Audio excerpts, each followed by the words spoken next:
اور ہر بالی میں 100 دانے ہوں، گویا ایک دانہ بیج کے طور پر ڈالا اور 700 گنا زیادہ حاصل کیا۔ اس طرح جو اللہ تعالیٰ کی راہ میں خرچ کرتا ہے اخلاص کے ساتھ، تو اللہ تعالیٰ اس کو 700 گنا بلکہ اس سے بھی زیادہ اجر عطا فرماتا ہے، کیونکہ اللہ کے خزانے تو بھرے ہوئے ہیں، وہ تو کریم ہے، جواد ہے، عطا فرمانے والا ہے، جس کے لیے چاہے جتنا زیادہ اخلاص ہو اتنا ہی زیادہ اس کا ثواب بڑھا دے۔ جیسے جو زیادہ نیکیاں کرے اس کے لیے بشارت ہے، جو پیدل حج کرے اس کے لیے روایت میں آتا ہے کہ ہر قدم پر 7 کروڑ نیکیاں ملتی ہیں۔ اس آیت مبارکہ میں مطلقاً خرچ کرنے کے بارے میں ہے، چاہے نفلی ہو، صدقہ واجبہ ہو، چاہے کسی غریب کو کھلانا ہو، پہنانا ہو، میڈیسن لے کے دینا ہو، گھر کا خرچہ دینا ہو، طالب علم کو کتاب دینا ہو، یا کوئی شفا خانہ بنوانا ہو، یا فقراء اور مساکین کو کھانا کھلانا ہو، تو اللہ تعالیٰ نے یہاں پر فرمایا کہ جو بھی اللہ کی راہ میں ثواب کی نیت سے اللہ کی رضا کے لیے خرچ کرے گا، اللہ تعالیٰ اس کو بہت زیادہ ثواب عطا فرمائے گا، زیادہ ثواب عطا فرمائے گا جتنا اس نے خرچ کیا اس سے کئی گنا زیادہ۔ اعمال تو بعض اوقات یکساں ہوتے ہیں لیکن ان کے ثواب میں فرق ہوتا ہے، کیونکہ ان کی اخلاص اور حسن نیت میں فرق ہوتا ہے۔ حضور صلی اللہ علیہ وسلم کی نسبت کی وجہ سے تھوڑا عمل زیادہ ثواب کا باعث ہوتا ہے، جیسا کہ آپ صلی اللہ علیہ وسلم نے فرمایا اگر تم میں سے کوئی احد پہاڑ کے برابر سونا خرچ کرے اللہ کی راہ میں تو اس کا ثواب میرے کسی صحابی رضی اللہ تعالیٰ عنہ کے ایک مد یعنی ایک چھوٹی سی مقدار بلکہ آدھا مد خرچ کرنے کے برابر بھی نہیں ہو سکتا۔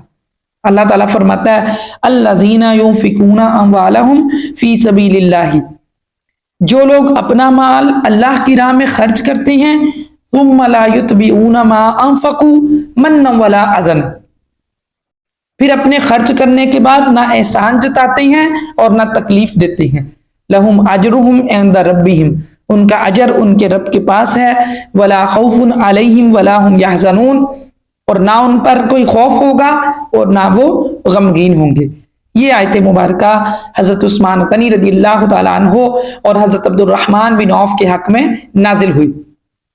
حضرت عثمان رضی اللہ تعالیٰ عنہ نے غزوہ تبوک کے موقع پر لشکر اسلام کے لیے 1000 اونٹ ساز و سامان سے بھرے ہوئے پیش کیے، اور حضرت عبد الرحمن بن عوف رضی اللہ تعالیٰ عنہ نے 4000 درہم صدقے کے طور پر حضور صلی اللہ علیہ وسلم کی خدمت میں حاضر کیے۔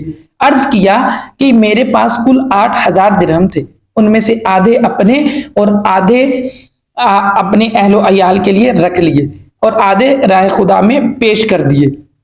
سرکار دو عالم صلی اللہ علیہ وآلہ وسلم نے ارشاد فرمایا جو تم نے دیے اور جو تم نے رکھے اللہ تعالیٰ دونوں میں برکت عطا فرمائے۔ صدقہ دینے کے بعد احسان جتلانا تکلیف دہ کام ہے، ناجائز ہے، ممنوع ہے۔ دوسروں کے سامنے اظہار کرنا کہ ہم نے تیرے ساتھ ایسے ایسے سلوک کیے ہیں، یہ غلط بات ہے، اس سے دوسروں کی دل آزاری ہوتی ہے۔ کسی کو بار بار احسان جتانا کہ تو غریب تھا، تو مجبور تھا، تو مفلس تھا، تو نکما تھا، تیری تو میں نے ہی خیر خواہی کی، تجھے تو کوئی پوچھتا ہی نہ تھا، تو اس طرح کی باتیں کرنا صدقہ دینے کے بعد یہ بالکل غلط ہے، سراسر ناجائز ہے، دوسروں کی دل آزاری ہے۔ اللہ کی راہ میں جب بندہ خرچ کرے تو وہ اللہ کی رضا کی خاطر خرچ کرے، اللہ تبارک و تعالیٰ کے ساتھ تجارت کرے، اللہ تبارک و تعالیٰ کو قرض حسنہ دے تاکہ اللہ تبارک و تعالیٰ اس کو اپنی جناب سے اس دیے ہوئے سے بہترین اجر عطا فرمائے۔ اللہ تعالیٰ فرماتا ہے قول معروف ومغفرۃ خیر من صدقۃ یتبعها اذى، اچھی بات کہنا اور معاف کر دینا اس خیرات سے بہتر ہے جس کے بعد تکلیف دینا ہو۔ واللہ غنی حلیم، اور اللہ بے پرواہ اور حلم والا ہے۔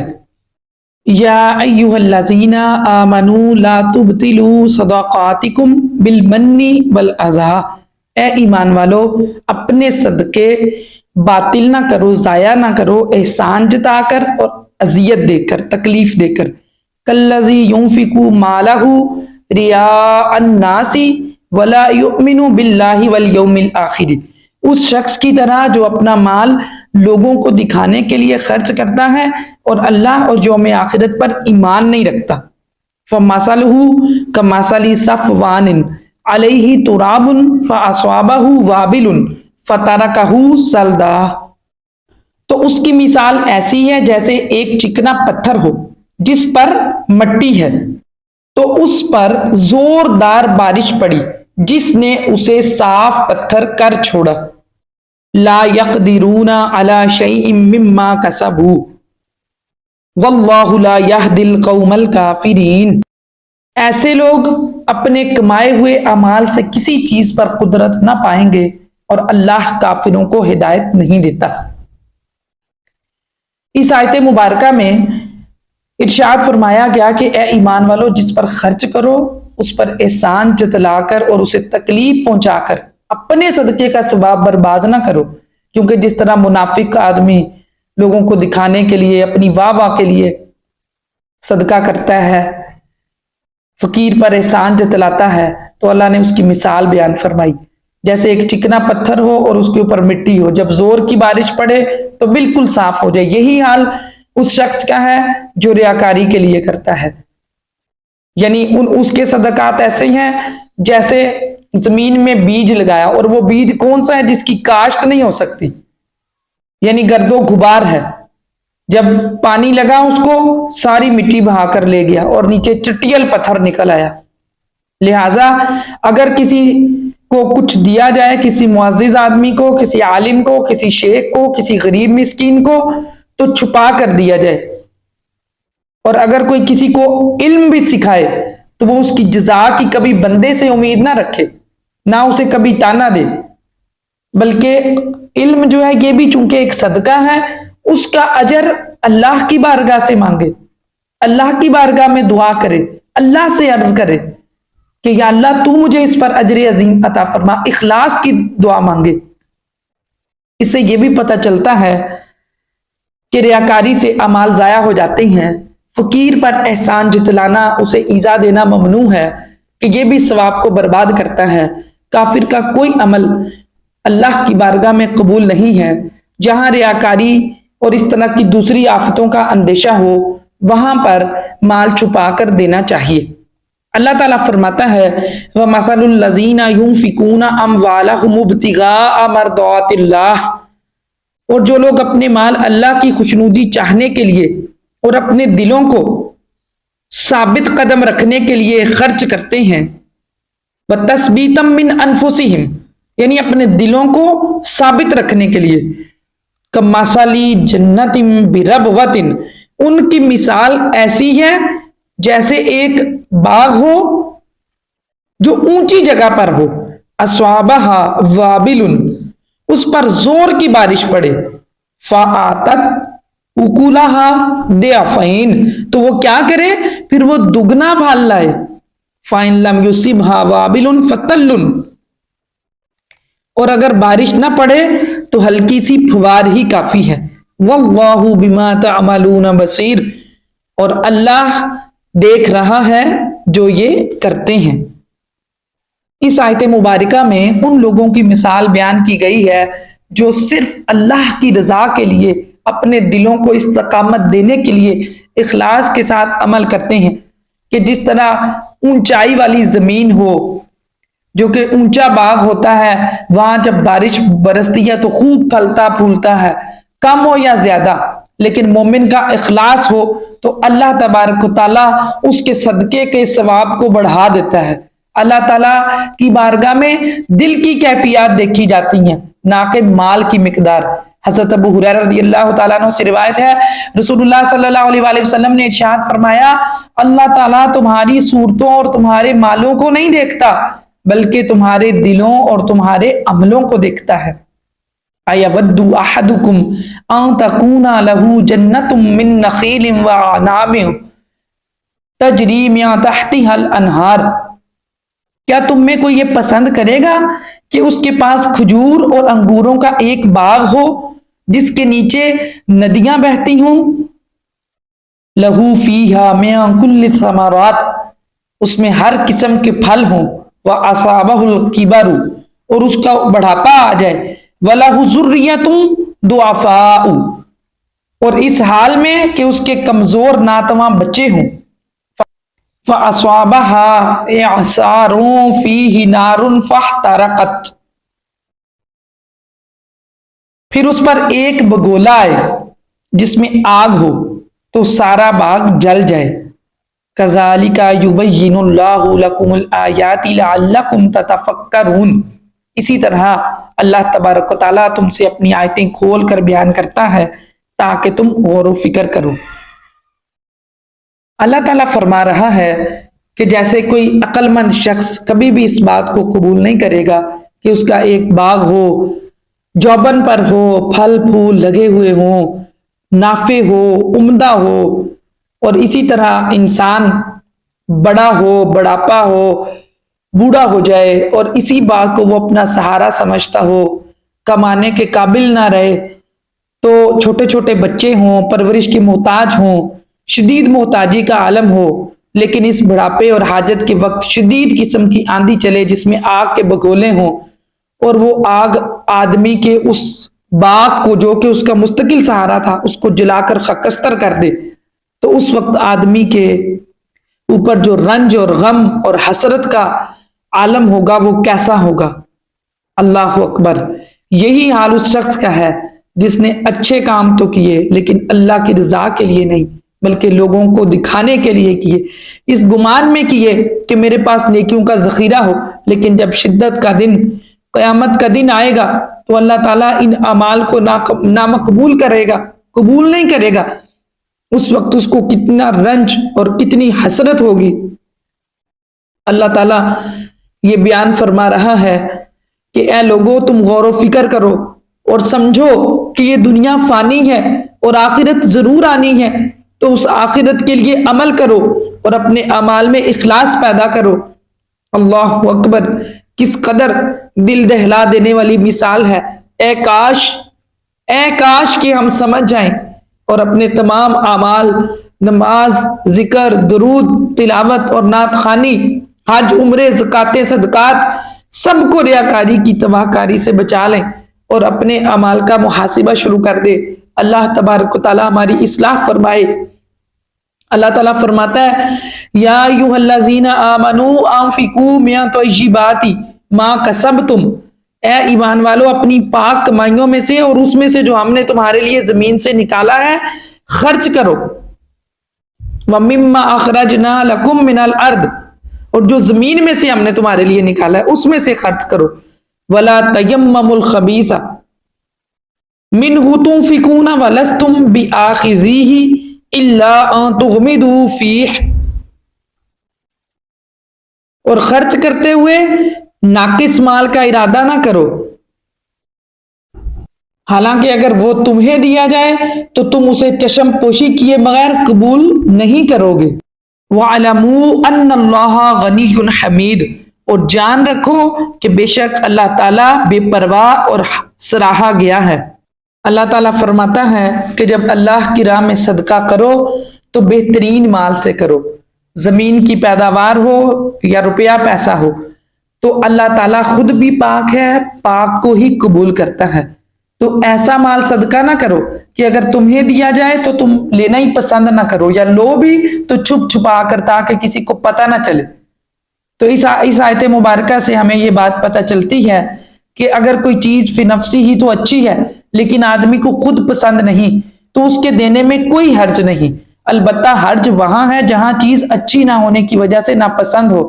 مثلا کوئی کپڑا، کوئی چیز آپ کو خود اس کا کلر پسند نہیں ہے، ویسے آپ کو پسند نہیں ہے، یا اس جیسا لباس آپ کے پاس پہلے سے موجود ہے، لیکن یہ کہ قیمت کے حساب سے، چیز کی پائیداری کے حساب سے وہ چیز اچھی ہے تو وہ دوسروں کو دی جا سکتی ہے اللہ تعالیٰ کی رضا کے لیے۔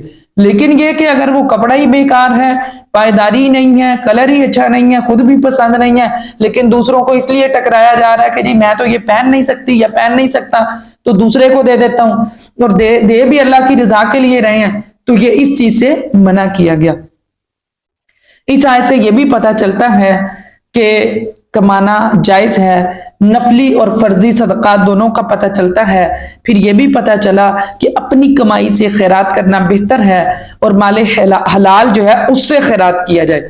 اللہ تعالیٰ فرماتا ہے الشیطان یعدکم الفقر ویأمرکم بالفحشاء،